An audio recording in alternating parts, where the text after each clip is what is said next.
Well, welcome back. This is Burns Hargis, and we're here at a very special place. It's the farm and the home of former U.S. Senator, former Governor, and OSU graduate Henry Bellmon. This is part of the oral history program at the Edmond Lowe Library, and we're going to have some discussions with Senator Bellmon about his career, his life, his family, and this great farm. Good morning. Good morning. I can tell you're halfway farming and halfway being governor. You the top half's governor and the bottom half's farmer. Yeah, it's just a mixture. This farm is a very special place to you and your family, obviously, and it's been the foundation, in a way, I think, for the person you became. But you have a lot of wonderful stories that. Yeah. Well, Burns, this farm's been in our family for 100 years. My dad, who was about the same age as most people's granddad, homesteaded this farm in 1897. My goodness. And we've had it in our family ever since. And I guess it's grown and contracted and grown and over the years. Well, it's hung on, but it's grown some in recent years. And my dad homesteaded 160 acres, and we now have about 1,600 acres. And were those cattle I drove by coming in yours? They were mine up until the first of the year, and I sold them to a neighbor and retired from the cattle business. You did? Yeah. Are you farming any wheat on this land? We have a wheat crop that'll be harvested in June, and then I'll be out of the wheat business. I see. So then you'll just be a gentleman farmer. I'll be a gentleman has been. I want you to go through. I want to talk. We want to hear some stories. You used to tell a story on the campaign trail about the cow. Yeah, we on a campaign for governor in '62. We had a system of arranging with a local supporter to park one of his flatbed trucks on the main street of the county seat town. And we had arrangement with a band. Actually, Leon McCullough was one of the band members. In fact, it was his band at one time. And Leon and his group would go ahead of us and go up on this flatbed truck and strike up a tune. And this was done on Saturdays when most of the rural people would come to town to trade. Unlike now when they go on any day of the week to Walmart, but Saturdays used to be big days in these county seat towns. And then we, after the band got playing for 5 or 10 minutes, I'd arrive and go through the crowd shaking hands, and then when the band saw that I was been there for long enough, I'd go up on the back of the truck, and the band leader would introduce me, and then they'd fold up their bands and move instruments and move on to the next stop, and I'd harangue the crowd. And I used to wind up telling a story about this farmer who had a cow that he was going to have to sell, and so he ran an ad in the paper and said he had this cow for sale, and some reader read the ad and was interested in the cow, so he called up and asked how much milk the cow would give, and the farmer said, "Well, I don't measure the milk, but we just use it here in the family."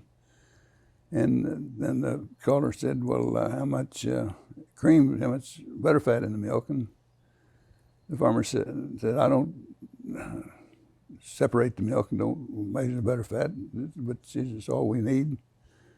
And he said, "But I'll tell you one thing about this cow. She's a good old honest cow, and she'll give you all the milk she's got." And that's what I said. I'm going to be a good old honest governor, and I'll give you all I can. They were telling the story of the guy who had the horse that was blind, and he was an honest man, but he was selling the horse to this guy, and just to kind of assuage his ethics, he said, "You know, this horse doesn't look too good." And the buyer said, well, it looks okay to me. And he said, well, whatever you think.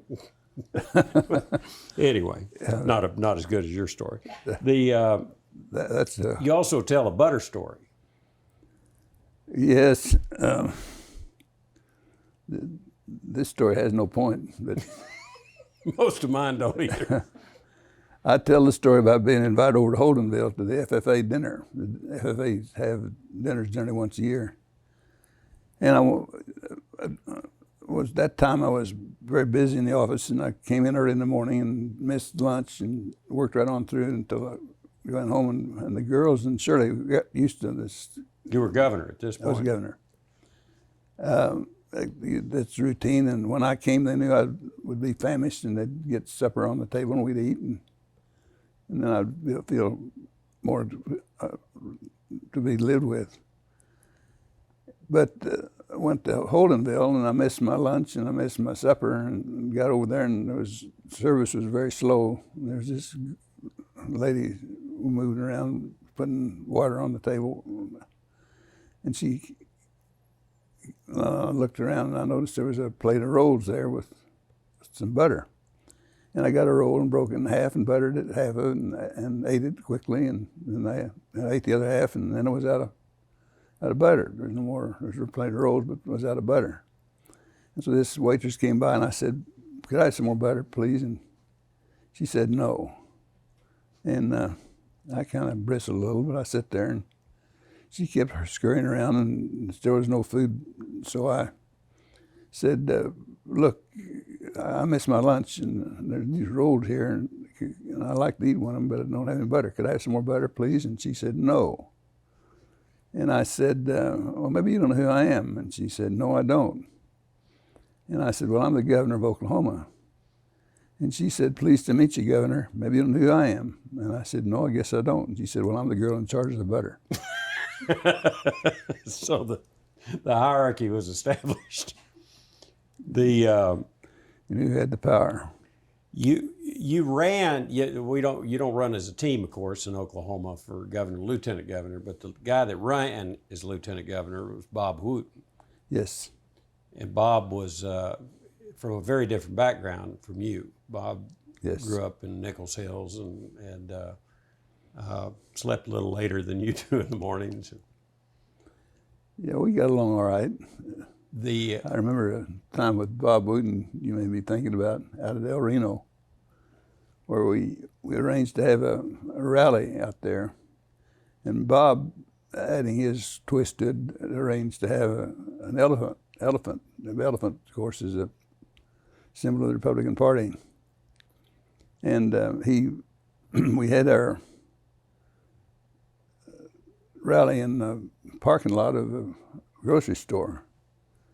And the parking lot sloped down to the street. And we had a truck, semi-flatbed truck parked up near the store, and folding chairs set up for the crowd down in front of the truck, where the slope down from the truck down through the chairs. And this elephant was paraded back and forth in front of the truck while the speeches are going on. And along toward the end of it, the elephant felt the need to relieve itself. And there was an ocean of urine spread out across that parking lot, and people were having to hold their feet up, hold their nose, Elephant urine's not very pleasant to smell. It broke up our rally. Bob, that was the last great idea Bob Wooten had. He tells a story about you waking him up all the time, that you'd call him too early in the morning. And one night he had stomach trouble, so he called up here to the farm. He said about 4:45 in the morning. And Shirley answered the phone, and he said, I really hate to call this early and disturb you all, but I really need to talk to Henry. And Shirley said, well, Bob, I'm sorry, but I haven't seen Henry since early this morning. When we talked earlier, we talked about the fact that you were national campaign chairman for Richard Nixon, and then actually came back and ran for the Senate against Mike Monroney and defeated him. Went to Washington, and I'd like you to talk. Obviously, the most notable thing that happened during the Nixon administration, besides the Vietnam War, unfortunately, was Watergate. Yeah. And you, I assume, were a reasonably close advisor to Nixon. And would you just talk about that whole episode and your involvement with Nixon and what you observed? And as I understand it, it went up right to the very end. Yes, it did. And it started in the summer of '67. We'd gone out to Ghost Ranch, which is a Presbyterian family camp out near Santa Fe, New Mexico, a place called Abiquiu. And while I was there, well, this started a little further back than that. During the time I was state chairman, we had Nixon had a fellow named Peter Flanagan who was head of the Democrats for Nixon organization. And I was state Republican chairman. And Pete Flanagan came here and tried to set up an organization to support Nixon.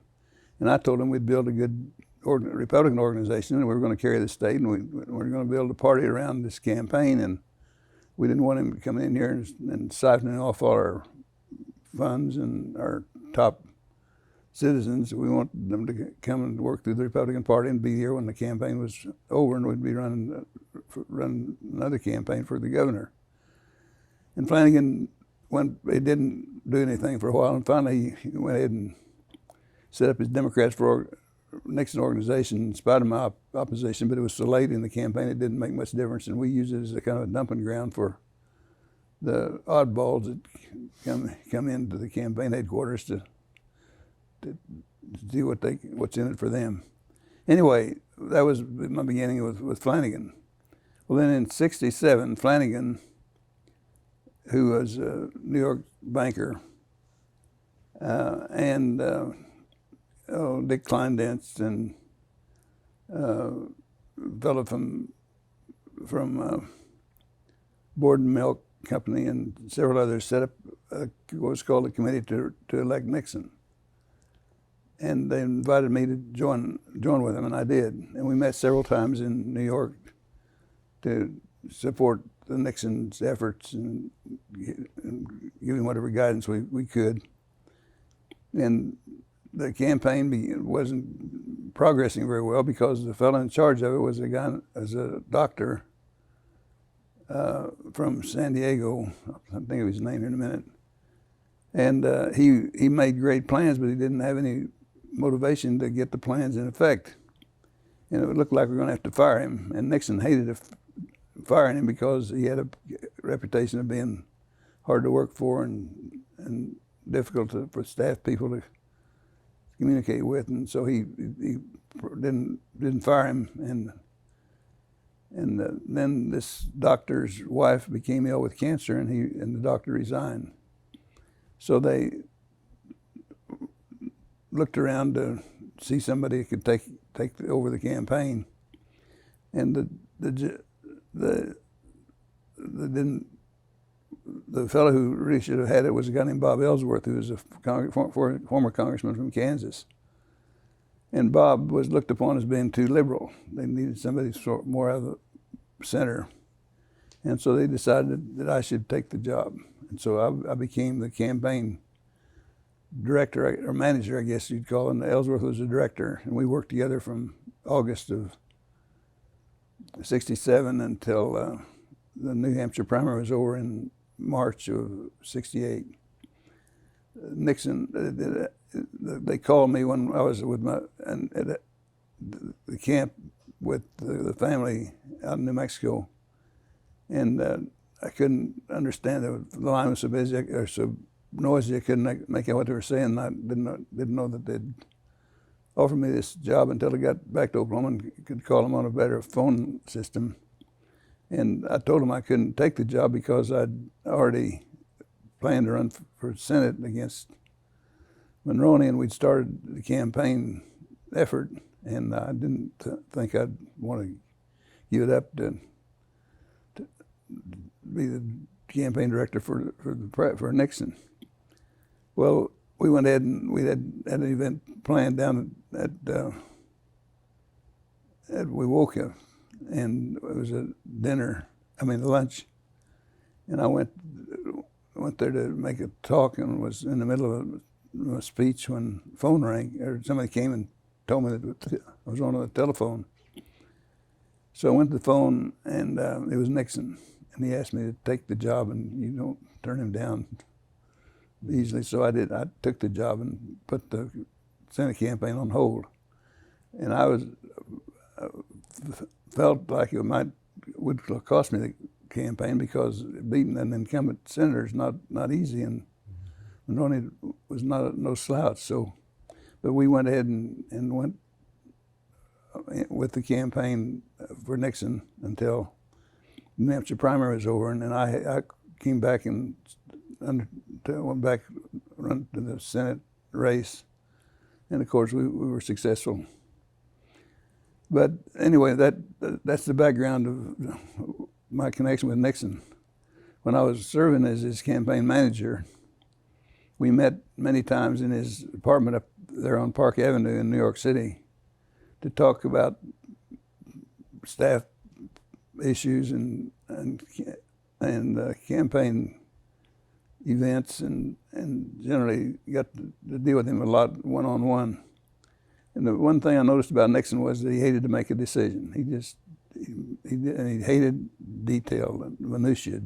It just irritated him that you have to even think about some of those things. But so we often went up there with a list of issues we needed to have settled, and came back and we hadn't got an answer for any of them, which tells me that one of the things that led up to Watergate was that he delegated a lot of authority to people around him, and some of them didn't live up to his expectations. I don't think Nixon even knew about Watergate until it was all over with, and he got involved trying to shield some of those.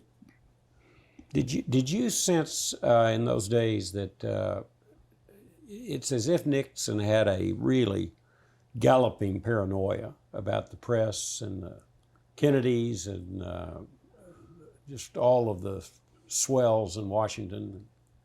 I don't know that I could do a shrink on Nixon, really. It seemed to me the thing that motivated him most was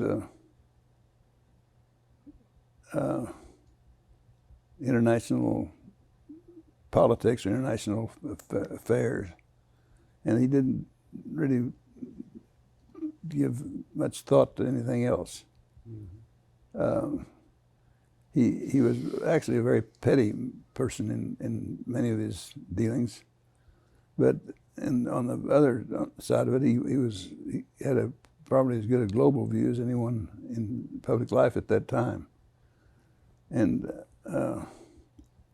so after he was elected, and you, I was elected at the same time. You were in the Senate. Yeah. And what was your involvement? Was it considerable and beyond just normal Senate business? Well, the first real involvement, this goes to, there's two stories go together here, was after he'd been in office about 3 weeks. Rosemary Woods called up one day. She was his secretary. She called up and invited me down to the White House for dinner that night. And I went down, and they had a fine meal spread out for us. And there were about 20 or 25 people. Most of them were members of Congress or governors. And we stood around and ate tidbits and talked, and Nixon came in and met with us and ate with us and showed us around through the White House, showed us up to the family quarters, and walked by a room, and he said, "This is the Lincoln bedroom, and I'm going to use it for my office." And came to a grand piano, and he said, "Harry Truman left this piano here," and Nixon sat down on the piano bench and played the Missouri Waltz. Used both hands. He was a fairly accomplished piano player. Anyway, that was, and he told us that that we were members of the Early Bird Club, that we were the early birds who had joined with him before he'd won the New Hampshire primary. and he couldn't have won it without us, and that he was going to remember us, and he wanted us to know that we had a friend in the White House. If we needed to call him, he'd reciprocate. Anyway, that was the first meeting of the Early Birds Club. The next meeting was another afternoon, and Rosemary Woods called up and invited me down for supper. And I went there, and it was a totally different atmosphere. There was no joke, nobody had any jokes or no greetings or any conversation, no chit chat at all. Just stand around, and we were met in the cabinet room, which has a long table, and there's one chair with a high back, and that's where the president sits, and the other cabinet officers sit around where there's a space. And so we stood in the cabinet room and waited a while, and Nixon came in, and after a bit, and he came in with his head down and didn't speak to anybody, didn't recognize who we were. As far as we know, he didn't acknowledge us. But then he sat down in this high chair, and when he did, the rest of us all scrambled around and got us a seat next to the big table. And he sat there for a minute with his head down, and he looked up and started to talk, and the words just poured out of him. He said that he not only wanted to be a good president, he wanted to be a great president. And he talked about the things he'd accomplished or thought he'd accomplished, and some of the things that... Was this in the throes of Watergate? Was it at full? Well, I'm coming to that. Oh, excuse me. And he talked for probably half an hour or maybe longer without interruption. And he dropped his head and looked down at the table for a minute, and he looked up at us and said, "I hope I haven't let you down." And he started to cry. And he got up and ran out of the room, didn't speak to anybody at all. And we went into the press room, and they had three network television sets turned on, and Nixon came on about 8 o'clock and announced that he'd be retiring at noon the next day. And the next day at 11 o'clock, he resigned and got on Air Force One and flew back to California. Hmm. Did you have any direct conversations with Nixon about what he knew and when he knew it, to quote Howard Baker? No. So he never directly lied to you about his involvement or in the actual event or the cover-up? No. I never discussed it with him. I don't know that I ever discussed any business with Nixon after the election. I wasn't on the Foreign Relations Committee. I wasn't on the Appropriations Committee at that time. I was sort of off his radar screen. Did you ever see him after he resigned? Oh, yes. I saw him several times. They had an event in Washington for Bob Dole, and Nixon came, and I saw him there. Once when I was governor, I went to New York and had some free time, and I went over to New Jersey. He had his office in New Jersey, and went over and met him there. We talked. He used to send me his books. When he wrote them, he'd autograph them and send them to me. And I read some of them. They're all on foreign affairs, foreign relations. Was he in good spirits after he was president? Yeah, let me tell you the other event. Doug McKeever was close to Bryce Harlow, who was Nixon's chief of staff. And when I came back from the Senate, Doug McKeever and some others needed to arrange for a welcome home party. And they prevailed on Nixon through Harlow to come and make the talk for this party. And I think it was his first public appearance after Watergate, after he's resigned. That may not be fact, but I think it's true. And we met in the women's building at the Enid Garfield County Fairgrounds. I think there was maybe 600 people there, and Nixon was in great spirits. The people came to him. I sat beside him, and I would imagine no less than 100 people came and asked him for his autograph. And he signed them with Richard Milhouse Nixon and pushed them over to me for me to sign. I signed them right along beside him. And then he made a talk, and it was the same darn thing about foreign relations. Talked to this crowd, and they ate it up. But then I think the last time he came to a public meeting and before he resigned was when he made the commencement speech at OSU. I worked it out for him to come down, and I got him to come down for the dedication of the Kerr McClellan Waterway. Of course, Gerald Ford was appointed vice president after Spiro Agnew resigned, or after Nixon. So were you involved in that decision at all of them appointing Ford? No. Never talked to you about appointing you? No. He had Bryce Harlow invite me to breakfast, and Bryce talked to me about becoming Secretary of Agriculture. Right. And you turned that down. Well, I told Bryce I didn't want to be considered. I didn't feel like I just run for the Senate and been reelected, and also Abe Ribicoff had become a kind of a friend of mine, and Abe had been governor of Connecticut, and then he became secretary of HEW or DA, whatever it is, HSS. Anyway, I had talked to Abe about it, and Abe said that when you're governor, you can make your own decisions and set your own agenda, but when you become a cabinet member, you have to sublimate your own thoughts and convictions to whatever the president wants to adopt as his policy. And he said it's kind of a miserable experience. You know, while let me stay on this with the presidents. What was your impression of Ford as a president? Well, Ford took over a tough time. It was after Watergate, and he was probably the right person for the job. But as far as getting any forward motion, or as far as trying to accomplish anything, I don't think Ford even tried to do very much. He'd been the minority leader of the House for many years, and he was accustomed to being the no man. He wasn't charged with the responsibility of doing things, and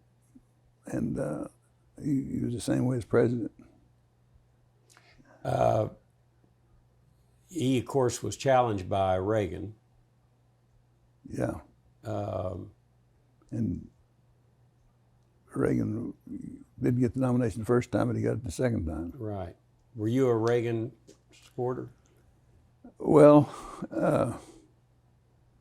I wasn't a supporter of his so-called supply-side economic theory.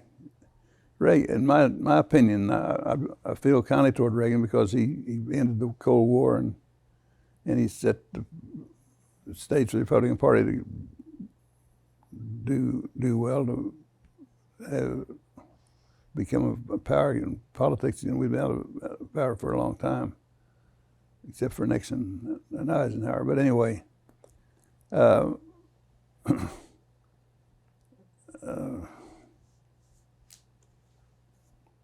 forget what I was about to say. We were talking about Reagan, and that you appreciated his. But the thing that I disliked about him was the fact he ran up the federal debt so much. Mm-hmm. He made it fashionable to run the government on borrowed money, and that's going to ultimately be our undoing. Yeah, it's gotten in this present atmosphere. We're talking about $1 trillion deficits. $1 trillion is 1,000 billion. Yeah, I don't think you can. Several trillion. Yeah. What about, as long as we're on this, what about Jimmy Carter? You served under Carter. Yes, I wasn't close to Carter, but I've had some dealings with him on the Panama Canal Treaty issue, a little kind of indirectly. You said he headed you up to the White House one time. Yeah. He had me up there. It wasn't about Panama, as I remember, but I don't know what it was. It must have been a budget issue or something like that. I was ranking on the budget committee, so he, on that occasion, wanted to talk to me about that. But there was a guy named Hargis who was his lobbyist on the Panama Canal issue, and Hargis lobbied me hard about the Panama Canal and tried to get me to go down to the White House and talk to Carter. And I told him I thought I had to make the decision without the input from the president, and declined to go. But we would like to have me come down. You were usually about the only farmer in the Senate during Yes. your service, and Carter had been a peanut farmer. He was a genuine farmer, and when I was down to see him, we talked about whatever issue he wanted to discuss for maybe 5 or 10 minutes. And then he kept me there for nearly an hour talking about farm matters, farm issues. He was homesick to be back on a tractor. So were you. Yeah, I never got off. You had a story about James Abrams. Yeah, Jim Abrams was New York City bond. He wasn't a broker, he was a bondsman. He created bond issues. He worked with the Allen Company. And they had traditionally handled the Oklahoma Turnpike Authority bond issues, even before I became governor, and we continued using them one after it was in office. We undertook to sell the bonds to build the Cimarron, build the Indian Nations and the Muskogee Turnpike, and have some money left over for the Cimarron. And it wasn't a particularly attractive issue. Those are fairly remote areas, and the traffic load's not heavy, and it was kind of a questionable deal whether you could make it fly or not. So we thought we ought to cultivate Jim Abrams a little bit and try to warm him up to the idea. And so Harry Bailey put on a big party for him at the club up over the First National Bank building. Beacon Club. Beacon Club. And that's the H.E. Bailey, for Yeah. the H.E. Bailey Turnpike, Yeah. Harry Bailey. No, the Harry Bailey was already funded. Howard Edmondson got it started. But it was named after him. Yeah. Yeah. Bailey was the father of the turnpike system here in Oklahoma. Was he the director of the Turnpike Yeah. Authority? Yeah. Very colorful man. Anyway, we put on a So while we're on that, what was his background? Harry Bailey. Yeah. He was a civil engineer who I think worked for the highway department before the Turnpike Authority was created. But he took over the authority and built the Will Rogers and the Roy and Turner and the H.E. Bailey, and then he built the Muskogee and the Indian Nations after we got them funded. So Abrams, you trying to get him. Yeah, we wanted him to buy to handle a bond issue for us, and we're trying to butter him up. And so we had this nice dinner for him in the Beacon Club, and then drove him to Doug McKeever, who was our attorney for the Turnpike Authority, took him up to Enid, and he spent the night in the Youngblood Hotel. And Doug got him up at 4 o'clock the next morning, and we took him out to the Great Salt Plains to go goose hunting. It turned out to be a cold, windy morning with the wind out of the north. We put him in a goose blind that faced the north. So he sat there from about 6 o'clock in the morning until 9 o'clock with the sand blowing in his face and shivering and chill and miserable as he could be. And we never saw a goose. You could hear them, but the damn things wouldn't fly. So we had it arranged for the airplane to come and pick him up. We had this old twin beach, and it looked like a wreck, and it practically was. But he finally got on it, and we were going to take him out to Hal Cooper's ranch at Fort Supply to hunt quail. And we flew. It was an overcast morning, and we flew west, and the ceiling got lower and lower and lower, and we got as far as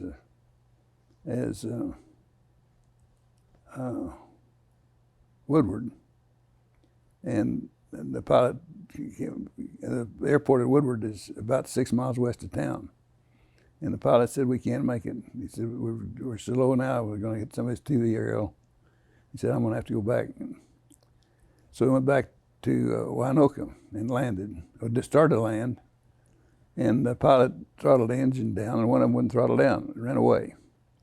And he panicked and called a Mayday warning, and the fire department from Winoka came out with their sirens and the red lights, and then all these pickups were trailing along behind it to see the wreck. And finally someone suggested, "The pilot, why don't you just shut the engine off and land it on one engine?" And he did, and we landed without incident, and disappointed the fire department. And so then we had to drive to Woodward, and we called a highway patrol car, and it came, and unfortunately it was one of the cars that was equipped with scales to weigh trucks on the highway. So the trunk was absolutely full of paraphernalia for this weighing operation, and we had to drive from Winoka to Woodward with Jim Abrams holding his suitcase in his lap. And we got to to Fort Supply, and Hal Cooper put on a really fine dinner. It's a big ranch, and he had several cowboys, and they were used to having good food, and they did a fine job entertaining them for dinner. And then after dinner, he said he'd put on his hunting clothes, and so he went and came out dressed in fox hunting clothes, which was suede leather. And we started hunting out in the sagebrush, and that sagebrush just tore that fox hunting regalia to shreds. And then the payoff came when he was walking through the brush, and a wild turkey flew up, and he shot it out of season. But the game warden was right there with us. Oh no!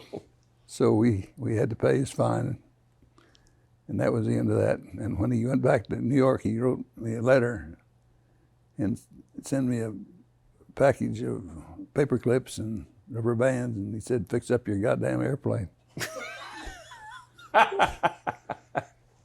and he handled the bonds for us. He did handle them? Yeah. And sold them? Sold them. That Cimarron's just right out here, just a piece. Well, they didn't fund the Cimarron. They took the Cimarron out of the package, but there's about, as I remember, about $18 million left to start funding for the Cimarron. But he funded the Muskogee and the Indian Nations. You want to take a quick break, and then we can... One issue that has been front and center in politics in Oklahoma and nationally, and has seemed to have dominated the differences between the Republican and Democratic Party, is the whole subject of abortion. And the Republican Party, of course, has had a very strong pro-life platform all these years. And I don't recall you weighed in on this issue too vocally, but talk about that issue and your thoughts and how it's dominated politics and either contributed or deteriorated from our conversation. The abortion issue came to a head when I was out of office. I don't remember just what year it was, but when I was asked about my position on abortion after the governor's race in '86, I told the reporter who asked me about it that I felt like there was an impossible issue for government to deal with, and that I felt the court had done as good a job as humanly possible in resolving the issue, and that I supported Roe versus Wade. And I stayed with that position all the way through. And that was clearly not the Republican Party's official position. I'm not sure the Republican Party had an official position at that time, but that's certainly not their position now. Yeah. But I still think that's about as good as we can do with the issue there. Should it have the prominence that it has in the national dialogue? No, it shouldn't, but it's one of those emotional issues that stir people's feelings and give, I guess I can say demagogues. I don't accuse anybody of that, but give people who oversimplify things an issue that run on. Did Roe v. Wade, was it consistent with your feeling about the subject? Well, my feeling is complicated by the fact that I don't know that I've ever tried to figure any other solution other than that one, Roe versus Wade. That's just one of those issues that there's no good answer for it. What about the subject of gun control? That's been another dividing issue between the parties. I'm not in favor of gun control, but I'm not in favor of assault rifle being sold in back alleys and the gun shows. I would. What about background checks? Yeah, they should certainly have a background check before they're allowed to buy even a handgun. Isn't the Second Amendment, though it's specific language, doesn't it make it difficult to ban any kind of guns? That's the amendment said that the state should have a militia. Right, and they should not abridge the right to bear arms, the citizens' rights to bear arms. Do you think those two are connected? Oh, Burns, you got me on that. I don't know that I've thought about it. I know that when I've thought that people might, the government might prohibit you from owning a handgun, I've thought, well, I won't get mine, I'll hide it. But I've now given it away. Yeah.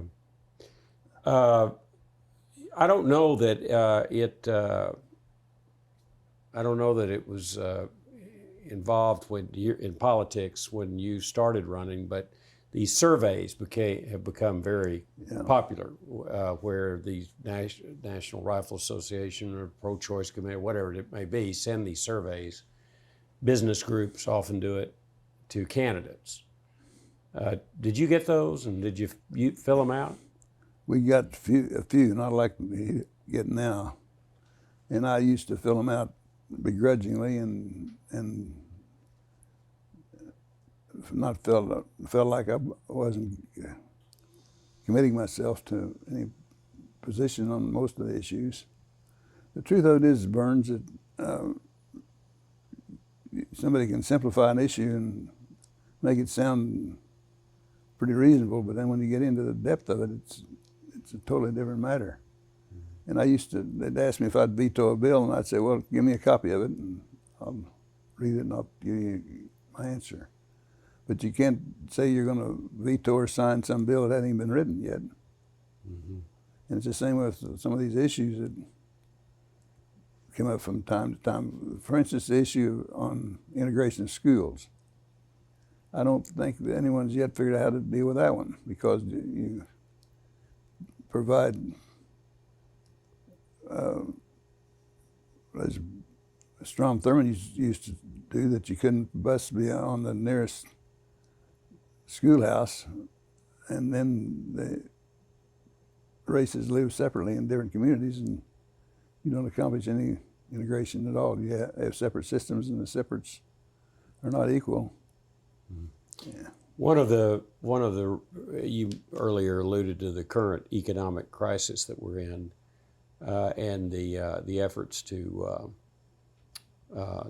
address it, including the so-called stimulus package, which is proposing to spend astonishing sums in the economy. You were ranking member of the Budget Committee for many years, considered a fiscal conservative, balanced the Oklahoma budget as the Constitution requires. What do you think about all this spending that's going on right now? I think they're going to destroy the worth of our money, currency.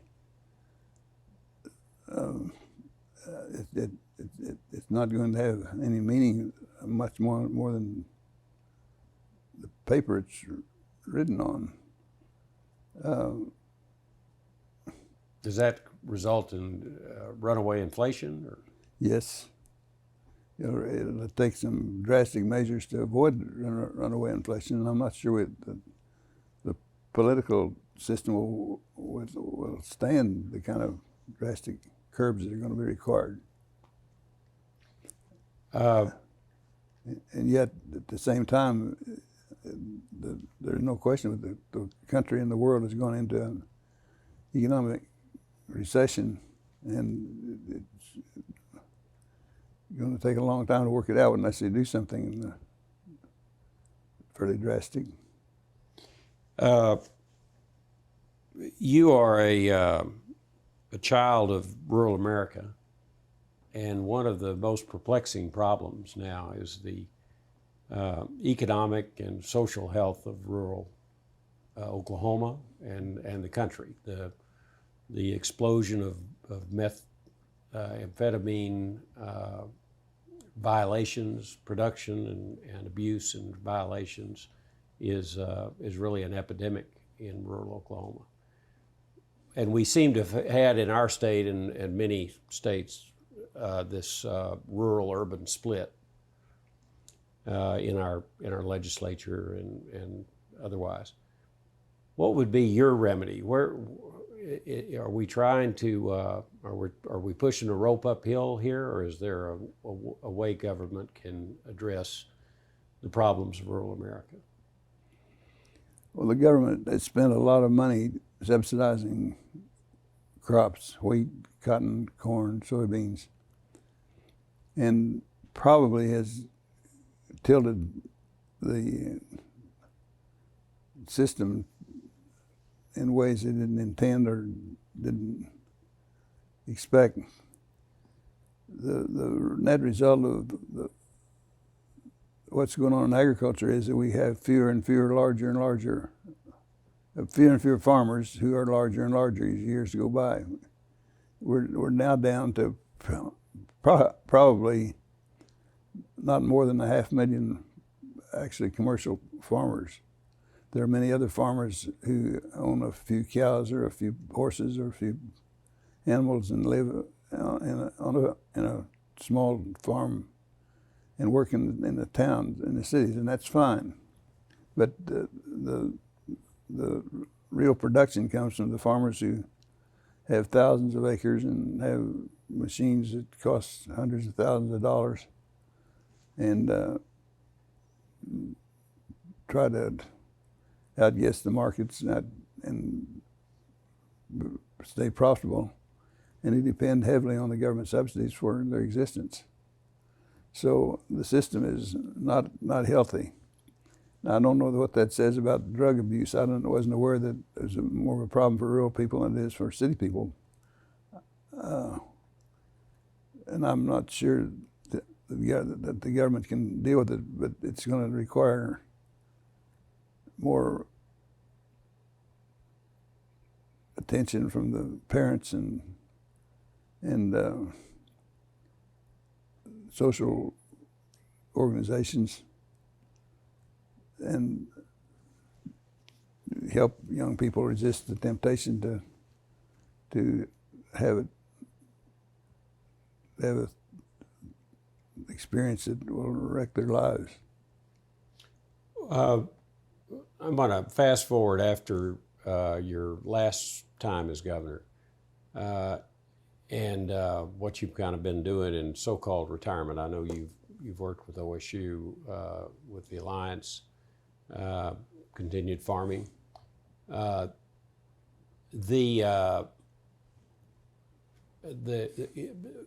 is a program at Oklahoma State which nurtures and promotes scholars, run by Bob Grauman, and we're beginning a Bellmon Scholars Endowment at Oklahoma State, and this, of course, is to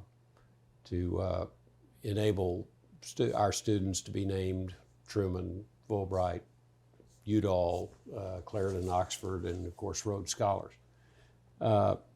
You had an involvement in getting Oklahoma State kind of on the radar. Can you talk about how all that got started? Yes, I had not too much to do with it, but I was on the Truman board for a while. Truman Scholarship? Truman Scholarship Board, the board that picks the winners for the region or maybe for the nation. I can't recall whether we had the whole country or just part of it. But it seemed to me that the Truman requirements or Truman standards fit OSU's land grant mission precisely. And it seemed to me that the candidates that we got from OSU weren't, they were the right people, but they weren't properly prepared to compete with candidates from other institutions. And so I went to Bob Grauman and told him that I thought if he would look into the Truman standards and requirements and mentor some of the candidates a little better, that OSU could have more success than it had been experiencing in the past. And I also told him that this fellow who ran the Truman scholarship program would be a good one to use as a resource person, and maybe bring him down and let him meet some of the students and get to know the university better. I can't remember his name. Lewis Blair. Lewis Blair. And I think Bob did that. Right. And OSU has been very successful. How many Truman Scholars have you had now, do you know? I don't, but it's 10, 15. Almost one a year. Something like that, yeah. You had one Rhodes Scholar. Had one Rhodes Scholar, Blaine Gredeman, who's from Hydro. Yeah. Do you think that's an important initiative for Oklahoma State? I think it's very important from two aspects. It's important to the university because it shows you're one of the heavy hitters in the scholastic area as well as in the athletic area. And it's important to the students who win, and it's of considerable importance to the ones who compete and maybe don't win. They have the advantage of development that they might not otherwise get. I want to run some names by you and get your reaction. I know that you had occasion to meet with Brezhnev of Russia. Yes, I was in a delegation of senators who spent a couple of weeks in the Soviet Union. It was at the time that the Cubans were getting I think it was the F-16. And Chuck Percy, who was a former astronaut and was on the Foreign Relations Committee, was a member of our group. And Brezhnev at this time was not well. He had an affliction of some kind and was only able to function about 3 or 4 hours a day. And but I'm not sure who was in charge of setting the schedule, but they gave our group about a half an hour with Brezhnev. And what amazed me was that Percy had the gall to carry a recording device with him and undertook to record Brezhnev's comments to the group, which I thought was about the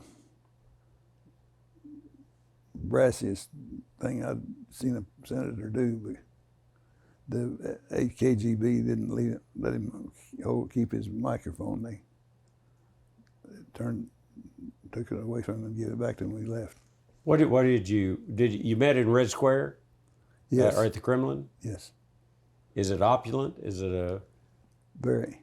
It's kind of sad to see so much wealth squandered on opulence in a country that's basically almost on the verge of starvation at the time we were there. What was could Brezhnev speak English? No. And so you spoke through an interpreter? As I remember, and this is a long time ago, we spoke to an interpreter, but very frequently the interpreter would start to interpret the statements, and then Brezhnev would break in and answer before the interpreter had time to fully translate. So it's obvious he understood more than he wanted us to know. But he did you have any direct conversation with him? Only as a member of the group. Mm. I said another time in the Soviet Union, Hubert Humphrey and I went over there together. And it was after the grain sale of '72 when they came here and bought all our wheat before the market had a chance to react. Anyway, we had meetings. We didn't, I don't know who met with I think it would have been Khrushchev. But we met with the second in command and with the cabinet officers of the agriculture and energy and different departments. Hubert was kind of a favorite of the Russians. They liked him. He'd been there when he was vice president, and it was quite entertaining to be with him. And the thing that impressed me about the Russians were that they were pretty nice people when you got to know them one by one, one-on-one. They didn't mind you not taking a shot of the vodka? No, that the first time I was confronted with that was that they took me out to a horse training stable and put on a horse show. I mean, really, with people standing on the standing up on bareback horses and running around in a circle, and I was the only witness, only spectator. And then when we were through this, the fellow who's head of the horse farm, well, we go in the house, he said, and have a drink. And I thought I'm dead in the water. And so we got in the house, and I said, well, I'll have a soda. And he said, you don't drink? And I said, no. And he said, well, I don't either. I've got ulcers. So we got over that hurdle all right. That's good. What about Anwar Sadat? Well, this was before the Suez Canal War. And I've been invited by Bill Hughes, who was head of electrical engineering at OSU. I think he was an electrical engineer from OSU, professor. And he had been involved with the Aswan Dam, with its construction, and with its operation. And he was invited by the Egyptian government to come back and advise them on something to do with the Aswan Dam. And he invited me to go with him. And I did. And we went up to the Aswan and spent a week or so in Egypt. He had a connection with someone who was in the Ministry of Energy. And this fellow showed us around and entertained us. It was a very fine experience. And during the time we were there,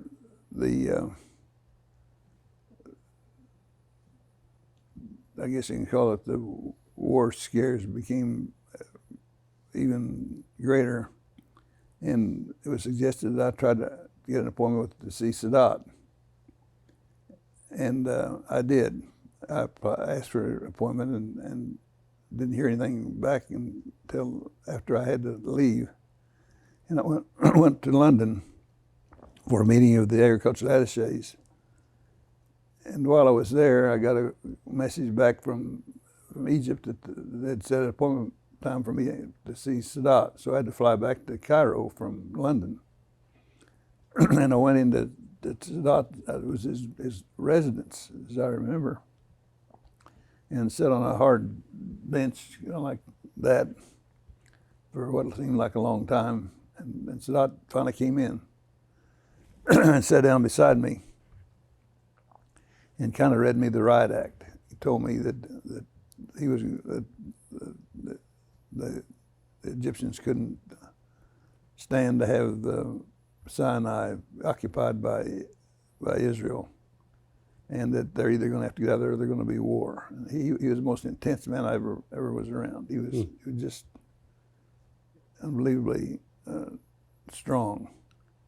And he told me when I got back to Washington for me to go see Kissinger and tell him that they've got, I've forgotten what he said now, 2 months or 6 months to solve this problem, or we're going to have war. And he spoke English, didn't he? I believe he did. Yeah. When you think about it. I think he was educated in England, perhaps. Yeah, but he did. They did have a war. What they did indeed. What about the whole Israeli-Palestinian matter? Well, I've never had any dealings with it in an official capacity, but I've got my personal convictions about it. When you go back to the beginning, it has to do with the Holocaust, the effort of the Jews to literally exterminate the Hitler and the Nazis to exterminate the Jewish citizens of Europe. And when the war was over, there was no country in Europe where the Jews were welcome.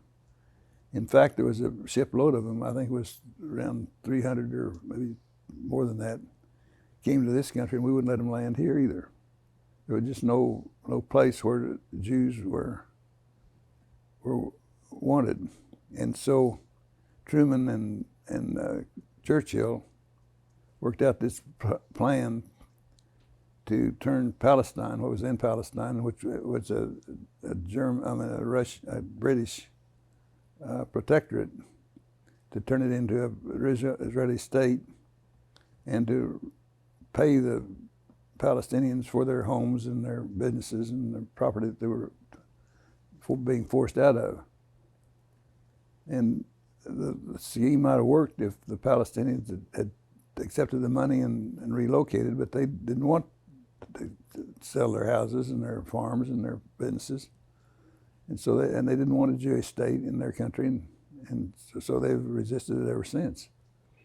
I don't know the solution.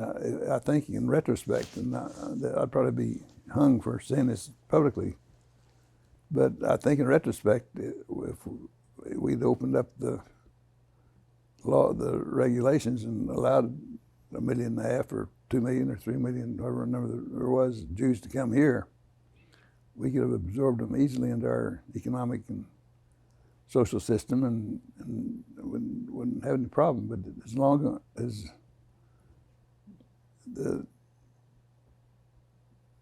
Jews and Arabs hate each other as much as they do, and as long as we have the political pressure from the Jewish community to support Israel, I don't think there'll be a peace in the Middle East. I thought of one other story when King Hussein put on that dinner in Washington. Remember that story, Daddy? Oh, yes. And how it ended so Yeah. accidentally. That's kind of a funny story. Yeah, let's tell that story. You had occasion to be with King Hussein of Jordan. Well, I was with him more than once. But one time, well, there's a kind of a practice in Washington that foreign potentates come to town and make the social circles and do the proper thing diplomatically, and then they go home with foreign aid. And this one night, they had a dinner for King Hussein of Jordan, who had been entertained by the people in the White House. And so Hussein put on his own dinner for us, for people in Washington, and I was invited. It's my wife and I, Shirley. The dinner was in an art gallery, and you came in on the second floor from the street and walked down, and they had a reception at that level. And then at the proper time, you walked down a long staircase into a very ornate room with a lot of chandeliers and crystal. And we were seated at tables for 8 people. And the table with Hussein and his wife had Nelson Rockefeller, he was vice president, and Henry Kissinger and Nancy. And I think there was another one. And we were sitting, Shirley and I were sitting at a table with Hatfield of Oregon and some other senators. And the deal was that they serve about a 5-course meal, and then they'd serve a dessert, and then they'd pass a box of chocolates for the ladies and the cigars for the men. And then the guest would, the host would make a speech, and then the guest would respond, and then the dinner was over. And the response had to do with the foreign aid package. Well, this night they served the meal, and they served the chocolates and the cigars. They were ready to serve the chocolates and the cigars when Happy Rockefeller decided she needed to go powder her nose. And she she told Nancy that she was going to go to the ladies' room, and so Nancy and the other ladies got them to dismiss her. And when they stood up, the men stood up, and when the men stood up, the rest of the crowd stood up, and the party was over, and they never got to make his pitch for money. That was it. That was it. I think he got plenty. Yeah. Well, Jordan's one of our kept states, Yeah. like Israel. All right. I'm gonna. You know, Burns. This is just an aside. I don't know how long this country can carry so many people on their hip as we do.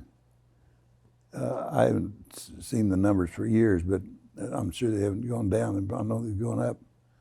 But we spend hundreds of billions of dollars in supporting Israel and Jordan and Egypt, and I don't know what we get for it. I guess you can call it peace, but it certainly hadn't kept the terrorists from doing their thing. What is the solution for the Middle East? I mean, many think just preserve it for our oil and gas supplies or oil supplies, but clearly most of the states in that region hate America. I'm not sure that. Well,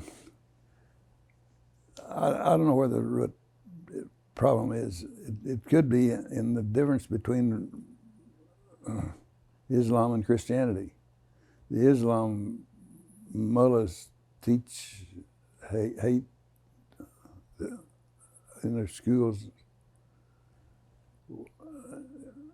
I don't know whether they're effective or not, but this group that came here and blew up the buildings in New York City were mostly Saudi Arabians. Mm-hmm. They had no logical purpose for that. It was a hate action, as far as I can tell. Yeah, and now with Pakistan having nuclear capabilities, in North Korea and Iran pushing the same direction. Yeah.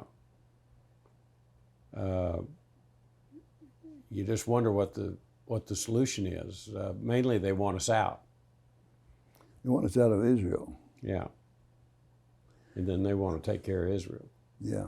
But of course, Israel isn't going to do that. Let that happen. They have nuclear capability, don't they? Yes. Was that just a kind of a common secret, worst kept secret in Washington? I don't know that it's even a secret. I think it was admitted. I guess the Israelis would want to claim it was true even if it wasn't. Right. Like Saddam Hussein. Yeah. Should we have gone into Iraq?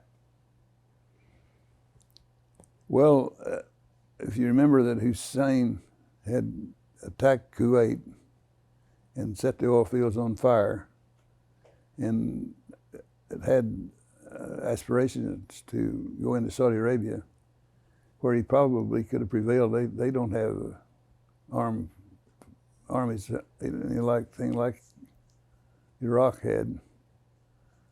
I think it would have been we saw what happened to the price of oil when we had a little shortage here a couple of years ago. It went to $150 a barrel.